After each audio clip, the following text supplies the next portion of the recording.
Je vais vous présenter dans cette vidéo une introduction à un nouveau phénomène, les ondes sinusoïdales. Nous avons vu qu'une onde consistait en la propagation d'une perturbation sans déplacement de matière, mais avec déplacement d'énergie. Dans cette vidéo, nous allons travailler sur un type d'onde particulier, les ondes sinusoïdales. De quoi parlons-nous exactement? Dans quelle situation rencontre-t-on ce type d'onde? Est-ce que vous connaissez la houle? La houle, c'est ce que vous voyez sur cette vidéo.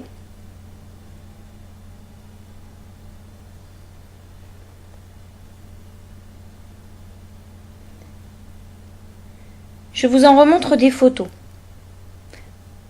On voit donc qu'il s'agit de plusieurs vagues successives régulièrement espacées. C'est un phénomène qu'on peut qualifier de périodique.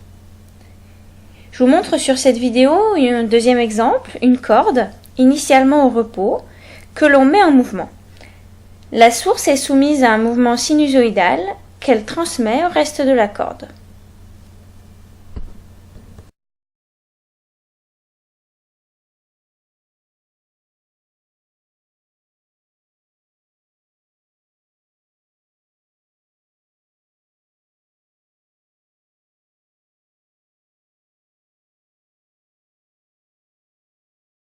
Nous définirons donc une onde sinusoïdale comme une onde progressive. Nous préciserons seulement que la perturbation est de forme sinusoïdale. Je vous laisse donc recopier la définition dans ce qu'il faut savoir. Une onde progressive sinusoïdale est le phénomène qui accompagne la propagation d'une perturbation de forme sinusoïdale. Elle est donc périodique car elle se répète identique à elle-même à intervalles de temps réguliers.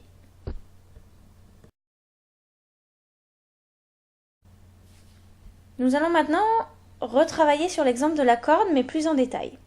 Afin de mieux comprendre ce phénomène de propagation, je vous mets ici plusieurs captures d'écran successives lors de la propagation de la corde. On voit bien que d'abord la corde est initialement au repos, et puis on voit aussi qu'il y a propagation d'une onde sinusoïdale. Dans la suite, je vais appeler grand T la période de la sinusoïde, c'est-à-dire que toutes les T secondes, le mouvement d'un point recommence à l'identique. Si je prends un point particulier, par exemple la source, le mouvement de la source se répète identique à lui-même toutes les T secondes. Alors je vais maintenant essayer de dater ces photos. La première, c'est la plus facile parce que la corde est au repos, donc à cet instant-là, T égale 0. Je vais maintenant chercher la photo qui correspond à l'instant grand T. D'après la définition que je viens de poser de grand T, la source doit être dans la même position qu'à l'état initial.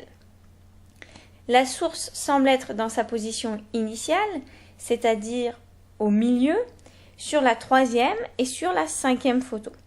Sur la troisième photo, la source est en fait en train de descendre, puisque sur la photo suivante, elle est dans une position plus basse. Au contraire, à t égale 0, la source, elle commence par monter. Donc la photo numéro 3 ne correspond pas. Si je prends la cinquième photo, elle correspond parce que la source est bien au milieu comme on l'attend et elle est en train de monter car sur la sixième photo, la photo suivante, elle est en haut. Donc la cinquième photo correspond à t égale grand T. Donc le temps égale la période. Par déduction, donc la troisième photo correspond à la moitié de ce temps car la source a fait la moitié de son mouvement, elle est à nouveau au milieu. De même, la deuxième photo correspond à la moitié du temps écoulé entre la première et la troisième photo, donc à t sur 4. De la même manière, on trouve que la quatrième photo correspond à 3t sur 4 et la dernière photo, à 5t sur 4. Reprenons la situation précédente et essayons de tracer l'évolution de l'amplitude de la source en fonction du temps. Pour cela, je vais tracer un trait bleu pour bien visualiser la source. L'amplitude, je le rappelle, c'est la distance verticale par rapport à la position au repos. Arbitrairement, je vais choisir une amplitude maximale à 20 cm. Je peux donc tracer la courbe suivante point par point. À t égale 0, la courbe passe par l'origine car l'amplitude est nulle, la source est au repos. À t sur 4, on voit sur la deuxième photo que l'amplitude est maximale. On place donc un point à une ordonnée de 20 cm et à une abscisse de t sur 4. À t sur 2, on voit sur la photo que l'amplitude est nulle, donc on va placer le troisième point sur l'axe des abscisses. À 3t sur 4, l'amplitude est minimale, on place donc le quatrième point, etc. Il ne nous reste plus qu'à tracer la sinusoïde qui passe par tous ces points. On obtient donc une évolution dans le temps concernant un seul point, la source, qu'il ne faut pas confondre avec les photos précédentes qui représentent l'état de toute la corde à un seul instant, mais qui représentent bien tous les points. Pour bien que vous ayez conscience que la représentation temporelle n'est pas la même pour tous les points, essayons de tracer la courbe donnant l'évolution temporelle de l'amplitude d'un point quelconque, repéré ici par une croix rouge. Comme lors de la propagation d'une onde, la matière ne se déplace pas, la croix rouge va être placée à la même distance de la source tout au long du passage de l'onde. Donc pour repérer l'ensemble des points rouges sur chaque photo, je peux tracer une barre verticale rouge. AT égale 0. L'amplitude de ce point est nulle. AT égale T sur 4. On remarque que l'amplitude est toujours nulle. Ce point-là est toujours au repos. La perturbation est juste en train d'arriver. Il va donc se mettre en mouvement. À t sur 2, l'amplitude est maximale. À 3t sur 4, elle est nulle. Et à grand T, elle est minimale. On obtient donc une sinusoïde du même type que celle obtenue pour la source, mais décalée dans le temps. Le point quelconque ne se met en mouvement qu'après un certain temps, que nous avons appelé le retard.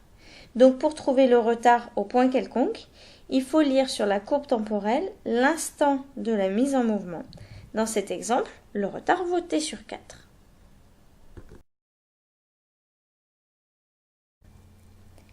J'ai conscience que j'aborde ici des points difficiles. Reprenez donc les explications précédentes si besoin avant d'aller plus loin.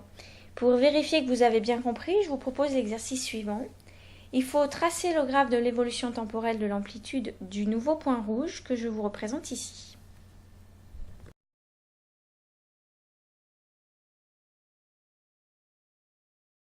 En résumé, nous avons abordé ici les ondes sinusoïdales sous deux angles différents.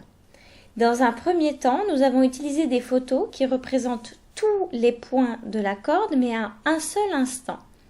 Puis, nous avons tracé des graphes de l'évolution au cours du temps pour un seul point de la corde. La première représentation est donc une représentation dans l'espace, c'est une photo. On remarque que le phénomène est périodique, on parle alors de périodicité spatiale.